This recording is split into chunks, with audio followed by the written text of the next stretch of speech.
Hello and welcome, this is Rajkumar और आप देख रहे हैं राज ज्ञान दृष्टि। इस वीडियो में हम क्या पढ़ेंगे? इस वीडियो में हम पढ़ेंगे कक्षा 12वीं के लिए हिंदी पाठ्य पुस्तक भाग 3 अभिव्यक्ति और माध्यम, जिसमें हम अध्याय 12 कैसे बनता है रेडियो नाटक को जानेंगे।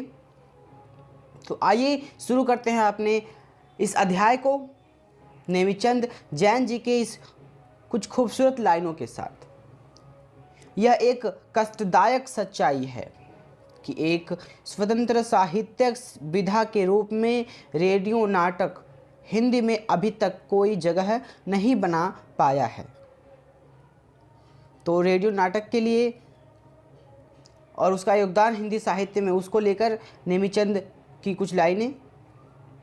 यह मशहूर रंगकर्मी एवं साहित्यकार थे। इस वीडियो में हम रेडियो नाटक की परंपरा क्या रही है उसको जानेंगे। सिनेमा, रंगमंच और रेडियो नाटक समानता क्या क्या है इनमें, इसको जानेंगे।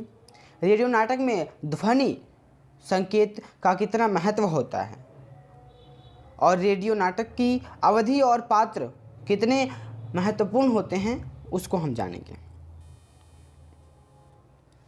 तो आज से कुछ दशक पहले एक ज़माना ऐसा भी था जब दुनिया में न टेलीविज़न था और न कंप्यूटर था। सिनेमा हॉल और थिएटर थे तो, लेकिन उनकी संख्या आज के मुकाबले काफ़ी कम थी, ठीक है। और एक आदमी के लिए वे आसानी से उपलब्ध भी नहीं थे। तो ऐसे समय में घर में बैठे मनोरंजन का जो भी सबसे सस्ता और सहजता से प्राप्त साधन था वह था रेडियो।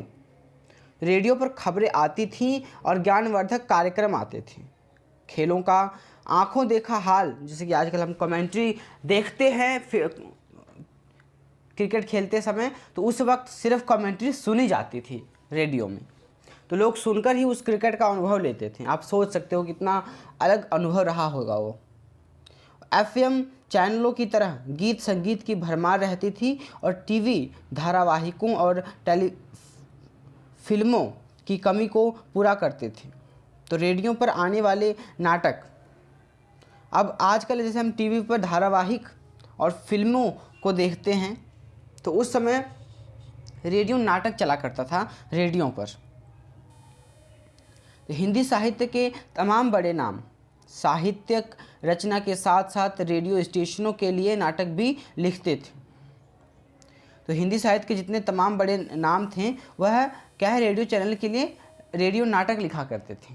तो यह काम बड़ा सम्मान का माना जाता था उस समय में। और हिंदी व अन्य भारतीय भाषाओं के नाट्य आंदोलन के विकास में रेडियो नाटक की एक अहम भूमिका रही है। और हिंदी के कई नाटक जो बाद में मंच पर भी बेहद कामयाब रहे, उन्हें मूलतः रेडियो के लिए लिखे गए थे। अब जैसे कुछ मंच पर परफॉर्म करने वाले नाटक थे, उन्हें फिर रेडियो नाटक के रूप में बदला गया। अब कैसे हुआ वह, कौन से नाटक थे? धर्मवीर भारती कृति, जो जिनका अंधा युग नाटक, और मोहन राकेश का आषाढ़ का एक दिन नाटक इसके श्रेष्ठ क्या है, उदाहरण हैं, जिसको रंगमंच नाटक को रेडियो नाटक में बदला गया था। लेकिन फ़िलहाल हम इस पर ध्यान देंगे कि रेडियो नाटक लिखे कैसे जाते हैं। अब हमने एक भूमिका समझ ली रेडियो नाटक की, क्या होते हैं, कितना महत्व था इनका। अब हम जोर इस बात पर नहीं देंगे कि रेडियो नाटक है क्या। असल में जोर हमारा इस बात पर है कि यह लिखा कैसे जाता है, या इस कैसे कोई कहानी रेडियो नाटक के रूप में बन जाती है या उसे बनाया जाता है। तो इस पर हमारा मेन फोकस रहेगा।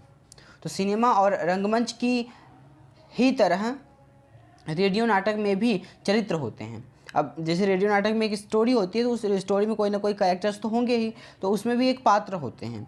तो उन चरित्रों के लिए आपसी संवाद होते हैं। अब वो जो पात्र होते हैं, जो कैरेक्टर्स होते हैं, आपस में बातचीत करते हैं, ठीक है, और इन्हीं संवादों के जरिए आगे बढ़ती है। तो हमारा जो नाटक है, कहानी है, इन्हीं के जरिए आगे बढ़ती है, उनके में आपस में बातचीत होगी, उसी से हमारा जो नाटक बनेगा। तो बस सिनेमा और रंगमंच की तरह रेडियो नाटक में विजुअल अर्थात दृश्य नहीं होते हैं। तो जो हम मान लो कि स्टेज पे कोई परफॉर्मेंस दी जा रही है और रेडियो नाटक में कोई अंतर नहीं है, सिर्फ रेडियो में वह विजुअल हम नहीं देख पाएंगे जो हमें आँखों से दिखता है, जो दृश्य हम जो देखते हैं, जो हमें सीन्स दिखाए जाते हैं, वो सीन हम नहीं देख पाएंगे, सिर्फ हम उसकी आवाज़ सुन पाएंगे। यहाँ पर हम बॉक्स में दिया हुआ कुछ जानकारियों को पढ़ते हैं। नाट्य आंदोलन के विकास में रेडियो नाटक की अहम भूमिका रही है। जो नाटक आंदोलन था, एक तरह से नाटक का विकास जब हुआ तो उसमें रेडियो का नाटक की अहम भूमिका थी। कैसे? रेडियो क्या है? अगर इस तरह से एक प्रश्न आ जाता है, यहाँ पर क्वेश्चन मार्क है कि नाट्य आंदोलन के विकास में रेडियो नाटक की एक अहम भूमिका रही है, इतना लिख के क्वेश्चन मार्क दे दिया। अगर आपको एक क्वेश्चन आ गया 2 नंबर का, 4 नंबर का, तो आप क्या लिखोगे?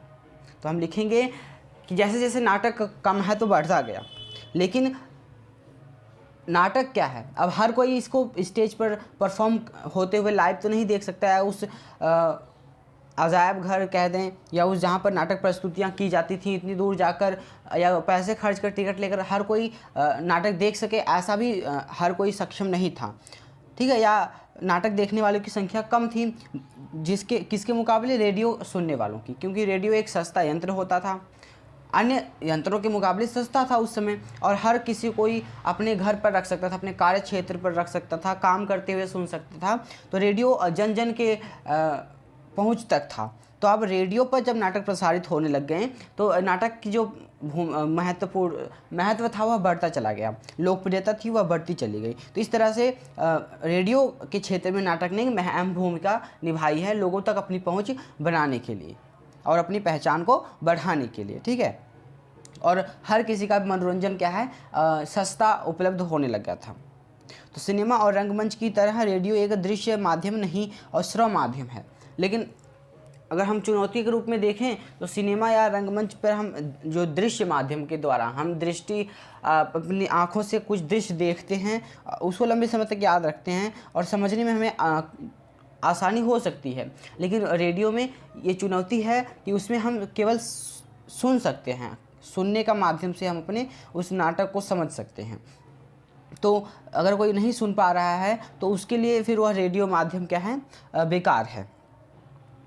तो रेडियो की प्रस्तुति संवादों और ध्वनि प्रभावों के माध्यम से होती है। जो ध्वनि के प्रवाह है, यानी कि ध्वनि के माध्यम से कोई उस रेडियो नाटक को समझ पाता है, ठीक है। फिल्म की ही तरह रेडियो में एक्शंस की गुंजाइश नहीं होती है। अब फिल्म में एक्शंस घटनाएं घटती हैं, ठीक है। अब इन घटनाओं में हम फिल्म में कोई घटना घट रही है तो उसको बिना बोले भी दिखाया जा सकता है ना, लेकिन रेडियो में ऐसा नहीं होता है। रेडियो में हम सिर्फ बोलकर दिखा सकते हैं, बोलकर बता सकते हैं कि क्या रहा है। चूँकि रेडियो नाटक की अवधि सीमित होती है, इसलिए पात्रों की संख्या भी सीमित होती है। अब रेडियो नाटक को सिर्फ 15 से 30 मिनट की अवधि के अंदर हम सुना सकते हैं, ठीक है। एक कहानी को कंप्लीट कर सकते हैं या कहानी का एक अंश दिखा सकते हैं। क्यों? क्योंकि 15 से 30 मिनट तक जो मानव है उसकी सुनने की एकाग्रता है वह रहती है। उसके बाद तो वह विचलित होने लगता है, अपने आसपास की चीज़ों से भ्रमित होने लगता है, वह एकाग्रता बनाकर नहीं रख पाता है उस ध्वनि के ऊपर, ठीक है।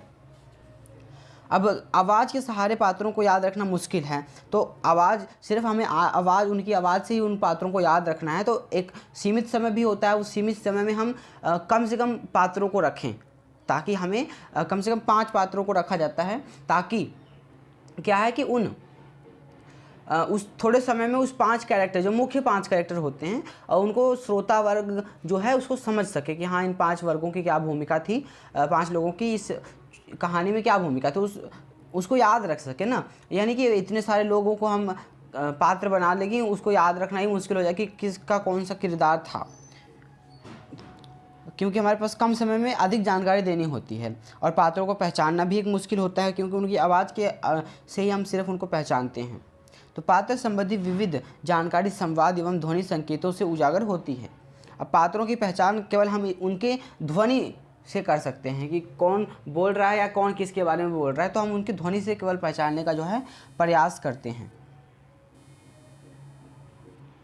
तो यही सबसे बड़ा अंतर है रेडियो नाटक तथा सिनेमा या रंगमंच के माध्यमों में। अब हमने यहाँ पर इस बॉक्स में अंतर भी पढ़ा कि रेडियो में सिनेमा में कैसे दृश्य के साथ कहानी बताई जाती है, ठीक है। जो उसका समय है अधिक हो सकता है, पात्र अधिक हो सकते हैं, लेकिन रेडियो में ऐसा नहीं है। तो यही अंतर भी है। जब हमें कोई अंतर पूछे तो हम इन्हीं बातों को उसमें दोहराएंगे। तो रेडियो पूरी तरह से श्रव्य माध्यम है, इसलिए रेडियो नाटक का लेखन सिनेमा व रंगमंच के लेखन से थोड़ा भिन्न होता है। अब केवल हमें सुन के हर चीज़ को समझना है, तो इसलिए हम जो विजुअल है और रंगमंच होते हैं, जो सिनेमा होता है, उससे थोड़ा हटकर इसको लिखा जाता है रेडियो नाटक को, और थोड़ा मुश्किल भी है रेडियो नाटक। तो आपको सब कुछ संवादों और ध्वनि प्रवाहों के माध्यम से संप्रेषित करना होता है, और यहाँ आपकी सहायता के लिए न मंच सज्जा तथा वस्त्र सज्जा है और न ही अभिनेता के चेहरे की भाव भंगिमाएँ हैं। रेडियो नाटक में क्या होता है, हम जो कैरेक्टर होते हैं, जो हमारे पात्र होते हैं, हम उनके एक्सप्रेशंस तो देख नहीं पाते। वह रोने जैसा एक्सप्रेशन कर रहे हैं, हंसने का एक्सप्रेशन कर रहे हैं, गुस्से का एक्सप्रेशन कर रहे हैं, कैसा कर रहे हैं, हम उनके एक्सप्रेशन से देख ही नहीं पाएंगे। कैसे पता लगेगा फिर हमें? और ना हमें उनके वस्त्रों से पता लगेगा, उनके कपड़े को, हम ड्रेसिंग सेंस को नहीं पता कर पाएंगे, हम उनके बैकग्राउंड को नहीं देख पाएंगे, क्योंकि उसमें हम देख ही नहीं सकते।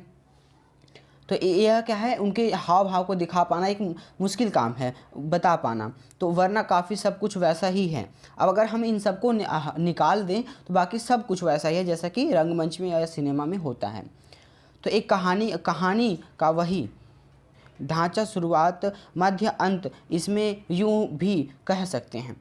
अब हम केवल एक्सप्रेशंस को, दृश्यों को, और जो उनके कपड़े की, हमें कपड़े पहने हुए दिखते हैं, इनको अगर हटा दें तो बाकी सब कुछ वैसा ही। रेडियो नाटक में भी एक मध्य होता है, अंत होता है, ठीक है, आरंभ होता है, इसी तरह से सब कुछ वही होता है। तो परिचय, द्वंद्व, समाधान, तो बस से सब होगा आवाज़ के माध्यम से। अब किसी का परिचय कराना है, किसी के कैरेक्टर के बारे में बताना है, किसी के कैरेक्टर स्केच हमें देना है, तो वो सब हम बस केवल और केवल संवादों के माध्यम से ही बता पाएंगे। तो कहानी की विस्तृत जानकारी आपको कथा लेखन और नाट्य लेखन के अध्ययनों से भी मिल गई होगी, ठीक है। अब हम कहानी का नाट्य रूपांतरण कैसे करें? इस अध्याय को पढ़ने के बाद इस अध्याय पर आए हैं ना, तो हमें कहानी को किस तरह नाट्य में बदला जाता है हमने पढ़ लिया है। तो अब उसी तरह से रेडियो में भी बदला जाएगा, बस कुछ बातों का ध्यान रखा जाता है, ठीक है। तो सबसे पहले बारी आती है कहानी चुनने की। अब हम कैसी कहानी चुनते हैं अपने रेडियो पर सुनाने के लिए, रेडियो में बदलने के लिए, उस रेडियो नाट्य में बदलने के लिए उस कहानी का चुनाव कैसे करते हैं, ठीक है। कहानी आपकी मौलिक हो या चाहे किसी और स्रोतों से, उसमें भिन्न बातों का ध्यान रखना जरूरी होता है। अब कहानी चाहे जिस मर्जी की हो, चाहे आपकी खुद की हो, चाहे कहीं और से ली है आपने कहानी, तो किस तरह की कहानी को एक रेडियो नाटक के रूप में बदला जा सकता है, उसको ध्यान रखना जरूरी है। तो कहानी ऐसी न हो जो पूरी तरह से एक्शंस अर्थात हरकत पर निर्भर करती हो।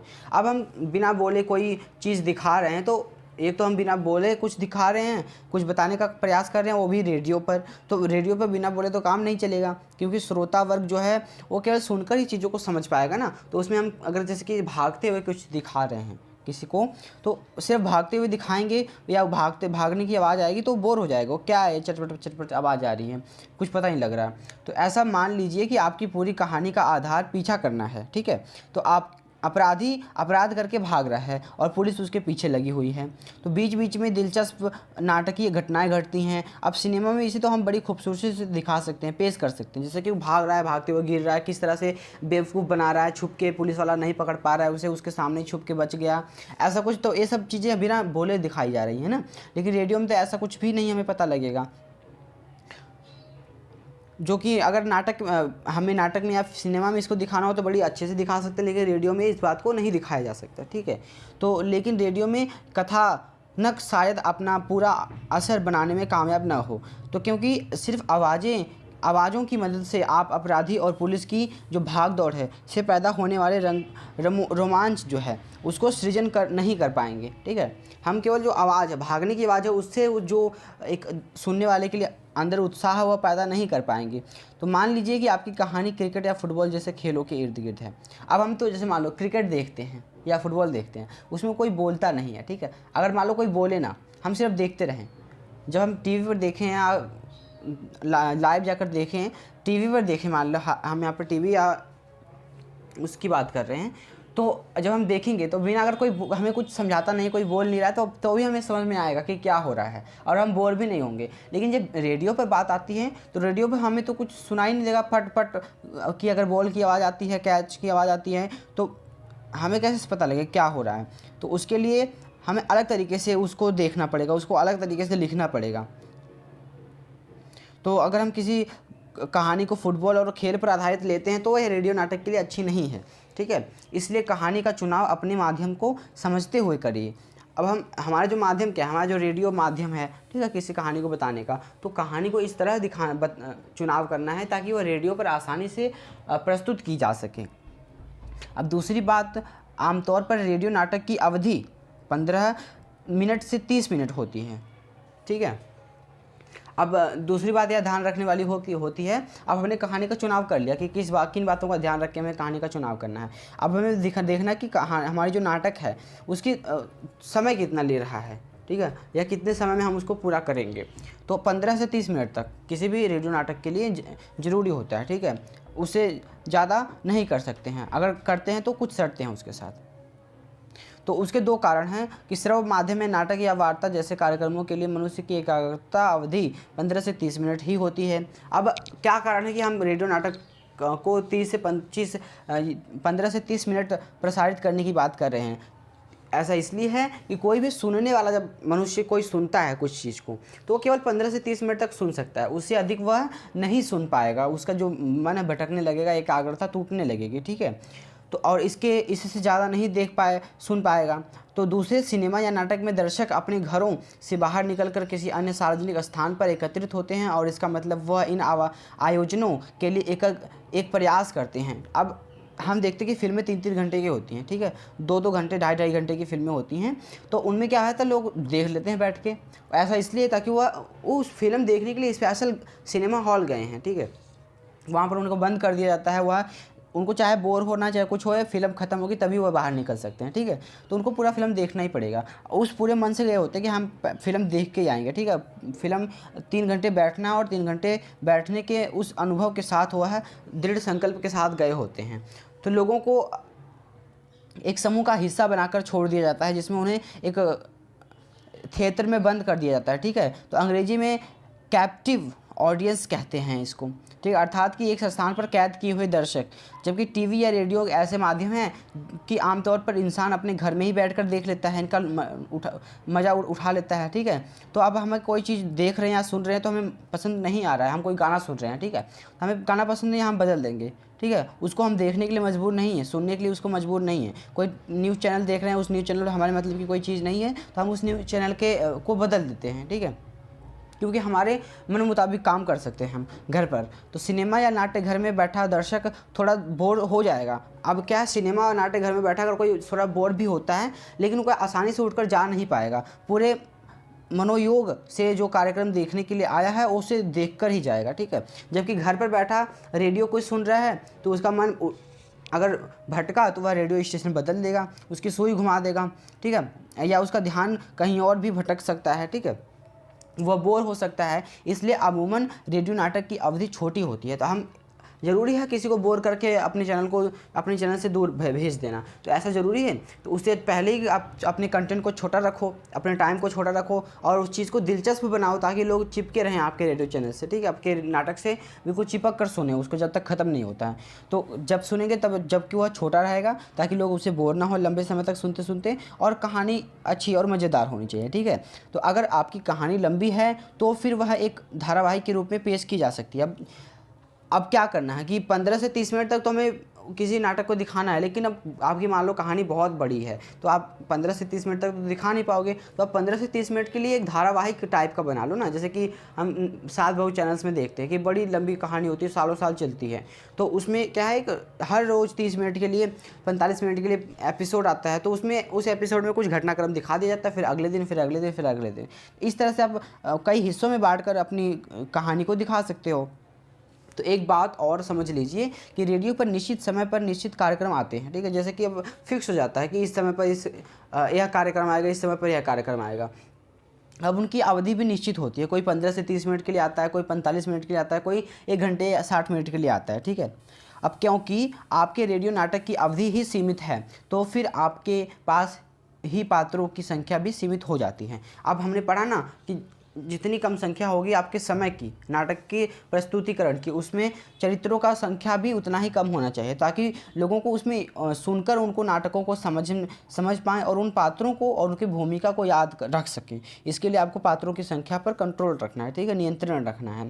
तो ये ऐसी स्थिति में रेडियो नाटक में यदि बहुत ज़्यादा किरदार हैं, अगर आपके पास समय कम है और किरदार भी ज़्यादा हैं, तो उनके साथ एक रिश्ता बनाए रखने में श्रोताओं को दिक्कत होती है। अब उनको यह याद नहीं रख पाएंगे कि कौन सा कैरेक्टर, किसके क्या डायलॉग्स थे, किसकी क्या भूमिका थी, कब क्या हुआ, किसने क्या किया, ठीक है। इतने सारे लोगों को अब याद रखना आसान थोड़ी है बिना सुने, बिना देखे, सिर्फ सुनकर।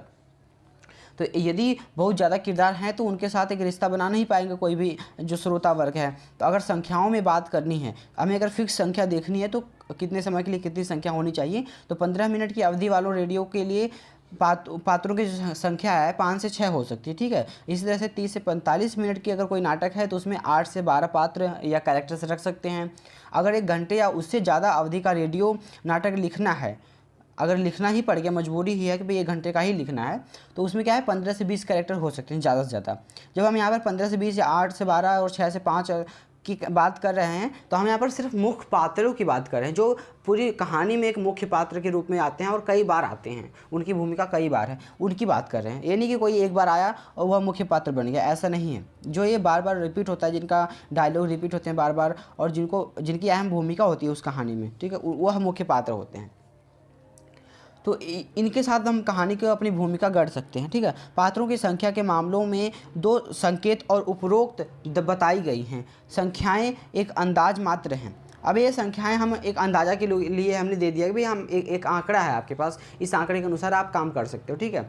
अर्थात 15 मिनट के रेडियो नाटक के में अगर आप ज़रूरत है तो 7 से 8 लोग भी रख सकते हो। हमने ऊपर एक आंकड़ा पढ़ लिया, एक कहते हैं ना नियम पढ़ लिया, एक नियम है भाई कि आप 15 मिनट के लिए 5 से 6 पात्रों का चुनाव कर सकते हैं, लेकिन ये कोई परमानेंट नियम भी नहीं है। अगर आपके पास कुछ खास बात बतानी है तो 15 मिनट में आप 7 से 8 किरदारों को भी ले सकते हो, ठीक है। लेकिन यह संख्या बहुत ज़्यादा बढ़ाई तो जैसा पहले ही कहा जा, लेकिन आप 5 से 6 का नियम है कि आप ले सकते हो, लेकिन आप 7 से 8 भी ले सकते हो, लेकिन आप इसको और अधिक नहीं बढ़ा सकते भाई कि हमने नियम तोड़ना है तो बिल्कुल नियम ही तोड़ दें, तो ऐसा भी नहीं कर सकते। तो वही की समस्या हमने जो पढ़ी कि किरदार अपने आप को, जो श्रोता वर्ग है जो अपने आप को उन किरदारों से जोड़ नहीं पाएगा, उनको याद नहीं रख पाएगा, तो फिर क्या फ़ायदा अपने आप को, अपने उस नाटक को प्रस्तुत करना जिसे लोग देख सुनकर समझ ही ना पाएँ या याद ही ना रख पाएँ, ठीक है।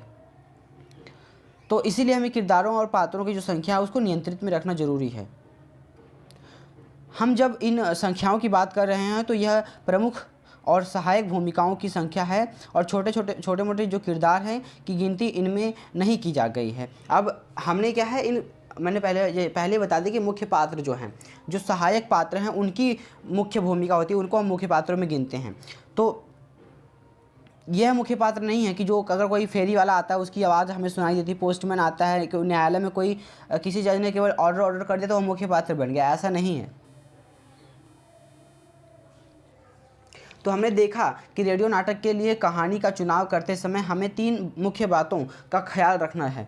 अब हमने 3 मुख्य बातों का ख्याल रखना है किसी भी कहानी को रेडियो नाटक में बदलने के लिए, ठीक है। तो पढ़ लिया हमने यह, तो कहानी सिर्फ घटना प्रधान ना हो और उसकी अवधि बहुत ज़्यादा ना हो, ठीक है। पढ़ लिया कि कौन से 3 बातें हैं जो ध्यान में रखनी है, कि कहानी केवल घटना प्रधान ना हो, उसमें केवल घटनाएं ना घट रही हों, उसमें कुछ संवाद भी हो रहा हो, और उसमें क्या है बहुत ज़्यादा जो पात्र हैं वह ना हो, ठीक है, और उसकी अवधि ज़्यादा ना हो। यह 3 बातें हमें ध्यान में रखनी है। तो अब आती है बारी रेडियो नाटक लिखने की। अब हमने नियम कानून सब पढ़ लिया कि किस तरह क्या क्या नियम कानून है किसी भी कहानी को रेडियो नाटक में बदलने के लिए। अब आइए हम देखते हैं कि बदला कैसे जाता है। जैसा कि पहले भी जिक्र किया जा चुका था, मंच का नाट्य लेखन, फिल्म की पटकथा और रेडियो नाट्य लेखन में काफ़ी समानता है। अब बहुत सी समानता है मंच पर और जो मंच या फिल्म और रेडियो नाटक लेखन के लिए, ठीक है, बहुत सारी समानता है। सिर्फ हम रेडियो में देख ही तो नहीं पाते हैं, बाकी सब कुछ वैसा ही होता है। तो सबसे बड़ा फ़र्क यही है कि इसमें दृश्य गायब है। अब लेकिन कुछ फ़र्क भी हैं। तो फ़र्क क्या है, केवल अगर हम फ़र्कों को हटा दें तो सब समानताएं ही हैं। तो फ़र्क यही है कि हम उसमें दृश्य देख नहीं पाते हैं, रेडियो में दृश्य गायब हो जाते हैं। तो उसका निर्माण भी ध्वनि प्रभावों और संवादों के जरिए करना पड़ता है। अब जो भी दृश्य है, ऐसा भी नहीं कि हम दृश्य गायब कर दिए, दिखता नहीं है तो उसके बारे में लोगों को पता भी नहीं लगेगा। रेडियो में भी पता लगता है कि किस तरह का दृश्य चल रहा है, तो उसमें हम बोल कर बताएंगे, उसको हम संवाद के जरिए बताएंगे उन दृश्यों के बारे में। ठीक है, यहाँ पर बात और समझ लीजिए कि ध्वनि प्रवाह में संगीत भी शामिल है। अब जब हम ध्वनि बात करते हैं कि ध्वनियों के माध्यम से हम बताने का प्रयास करते हैं, तो उसमें क्या है, संगीत भी शामिल हो जाता है ध्वनि में ही। तो अपनी बात को और बेहतर ढंग से समझने के लिए एक उदाहरण की मदद लेते हैं और मान लीजिए दृश्य कुछ इस प्रकार का है। रात का समय है, जंगल में 3 बच्चे और राम, श्याम और मोहन रास्ता भटक गए हैं और फिल्म या मंच पर इसे प्रकाश, लोकेशंस, मंच सज्जा, ध्वनि प्रभावों और अभिनेता की भाव भंगिमाओं में दिखाया जा सकता है। रेडियो के लिए इसका लेखन कुछ इस प्रकार होगा। अब हमारे पास एक स्टोरी है कि 3 बच्चे हैं, राम, श्याम और मोहन, यह 3 जंगल के रास्ते जा रहे हैं और रात में रास्ता भटक चुके हैं। तो इसको हम कैसे दिखाएंगे, वह डरे हुए हैं, तो उनके डर को और उनके रात के अंधेरे को, भारी बड़े जंगल को इसमें हम रेडियो में कैसे दिखाएंगे। अब आइए देखते हैं कैसे दिखाएंगे।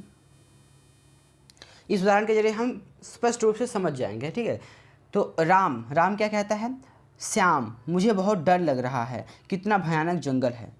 ठीक है, अब हमें क्या पता लगता है कि यह डरे हुए हैं। कौन, राम कहता है श्याम से कि राम डरा हुआ है। ठीक है, और जंगल कैसा है, भयानक है। हमें इससे पता लगता है कि यह जो राम और श्याम 2 कैरेक्टर आ गए हैं, जिसमें राम डर गया है और भयानक जंगल में है यह। ठीक है, हमें जंगल की बात हो रही है, हमें पता लग गया। ठीक है, बिना देखे हमने पता लगा लिया सिर्फ संवादों से। अब श्याम क्या कहता है, डर तो मुझे भी लग रहा है। अब श्याम को भी ज़रा सा डर लग रहा है, ये भी हमें पता लग गया।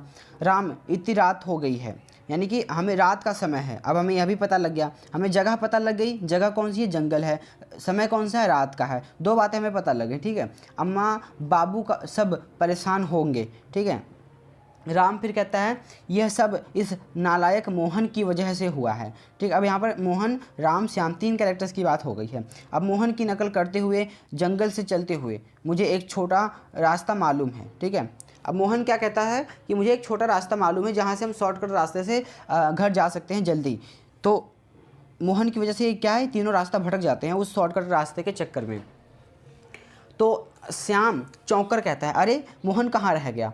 अब एक डरावना माहौल पैदा किया जा रहा है, सस्पेंस पैदा किया जा रहा है। ठीक है, अब चौंक कर कहने की बात है, अरे कहाँ रह गया मोहन। ठीक है, तभी अभी तो यहीं था।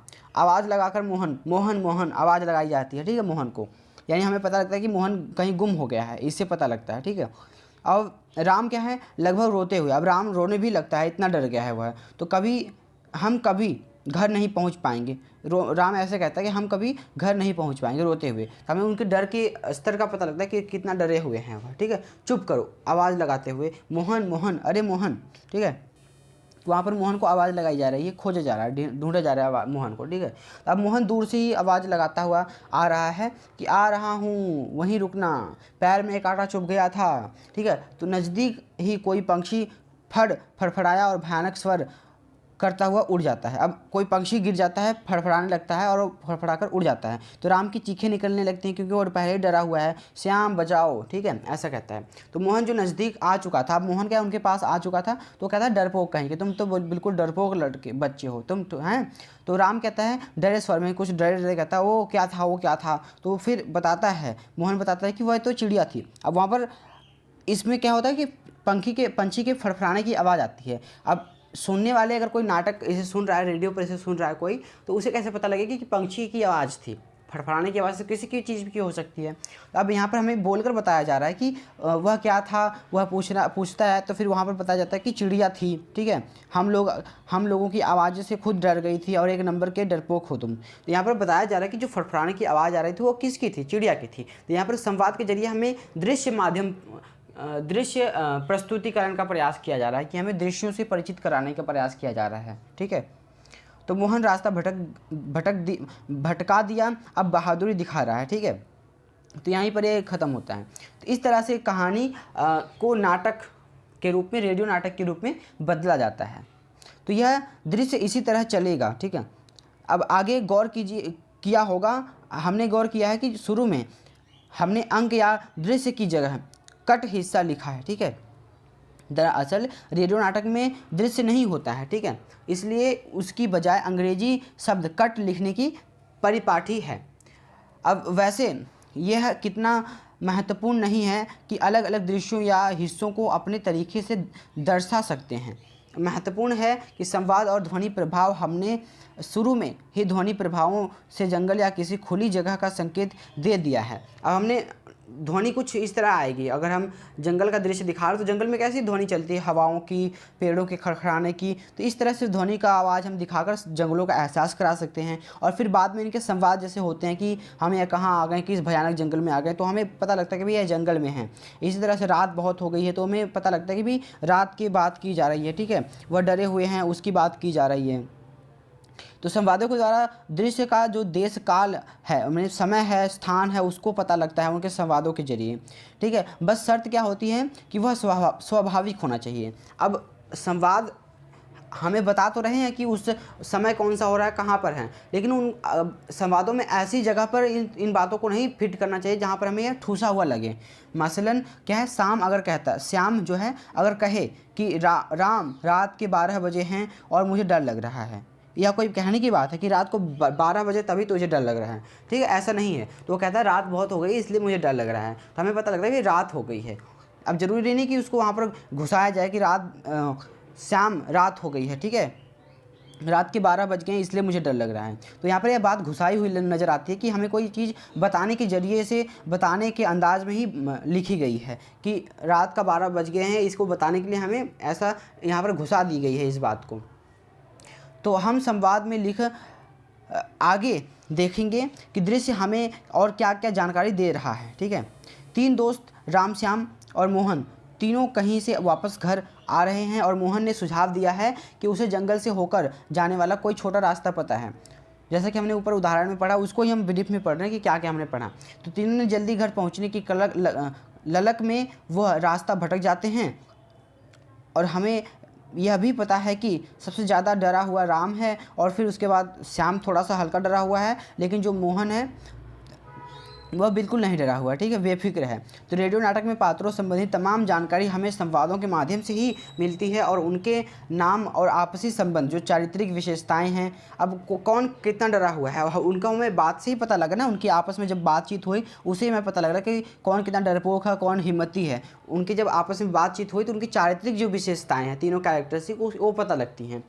तो रेडियो नाटक में यही महत्व रखता है कि हम संवाद के जरिए एक कैरेक्टर स्क्रिप्ट जो स्केच है वो बनाने का प्रयास करते हैं, उसकी विशेषता बताने का प्रयास करते हैं। तो यह सभी हमें संवादों द्वारा ही उजागर करना होता है और भाषा पर भी आपको विशेष ध्यान देना होता है। अब हमें भाषा का भी ऐसा प्रयोग करना पड़ेगा कि जो पढ़ा लिखा हो या अनपढ़ हो या शहर का हो या गाँव का हो, हर कोई उस भाषा को समझ पाए, ठीक है, किसी भी प्रांत का कोई व्यक्ति हो उस भाषा से अपने आप को जोड़ पाए और क्या रोजगार धंधा करता हो। इस तरह की तमाम जानकारियाँ भी हमें चरित्र की भाषा को निर्धारित करेंगे, ठीक है।